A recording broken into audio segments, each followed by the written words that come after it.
I want to know from your perspective, man, the Yeah. treatment of the treatment that was received, that the perpetrators of that treatment in Standing Rock. What was the hell was going on down there, man? That these people were being, flash gun grenades, flash blast grenades, or whatever they're called, Yeah, water it cannons. happened. Like, what the hell, man? Yeah, I received some water cannons to the face, some water cannons to the back of the head. I received a whole bunch, but this isn't about me, right? So the indigenous people have been, there's been genocide committed against them for so long, and I didn't know anything about this going up to Standing Rock, which is sad. But now I've been enlightened. There were on the bridge on one night alone, and we took a picture. We actually grabbed up a whole bunch of the munitions. We took a picture of these munitions. There were stinger grenades thrown, which are these little round grenades that explode upon explosion. They kind of blast out. And unfortunately, they were throwing them at head level. So when they came down, they hit people. They were exploding early, and they hit a girl's arm. They almost blew her arm off. She had to have major surgery.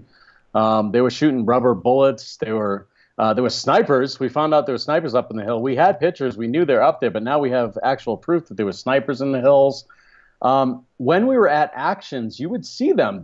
We actually used a tactic at one point where we would have the white allies surround the indigenous people because we knew that they wouldn't beat us as much as they would beat them. They were horrible in their the racism and their mistreatment of the indigenous people.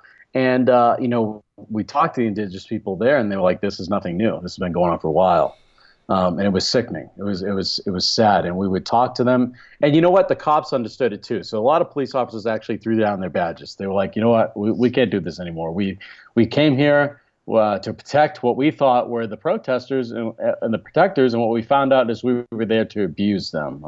It was just there was 39 officers at one point that we knew that they had thrown down their badges because they had saw the inhumane behavior, the Geneva Convention violations.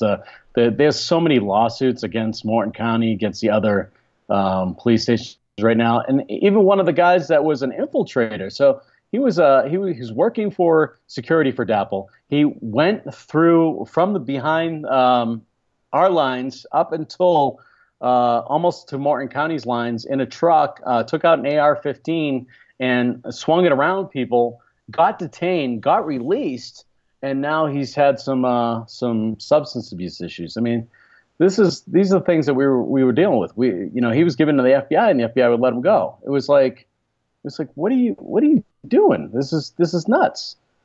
They put people in. I was actually in the dog cages that they put people in. On the last day, obviously, well, not obviously, but I got arrested. But there was a lot more people that got arrested, and they were put in the dog cages. They were putting numbers on them, and this is reality. I mean, we have the footage. This is not propaganda at all. This has been going on, from their point of view and from their lifestyle a long time, and we had just experienced it, for the first time on American soil, and it was disgusting. I had never seen anything like that in my life. And I'm summing it up and I'm highlighting it. I'm doing a overview, but there is so much to talk about in that respect. And there's so much. The movie Awake is going to show some of it. That's coming out this 22nd by Myron Dewey and Josh Fox. There's a lot of footage out there that hasn't been released yet that will be released. First of all, I appreciate you sharing, the highlights of what happened or some of the things that happened. But when I listen to it, I think, God, man, what would these cops have done, or what do these private security people have done, whoever they are? I know it's a mix. If there weren't different people, and let me just say it, if there weren't white people there, Oh, right? yeah. You know what I'm saying? Yeah. Like, I can only imagine how hard police officers would have went.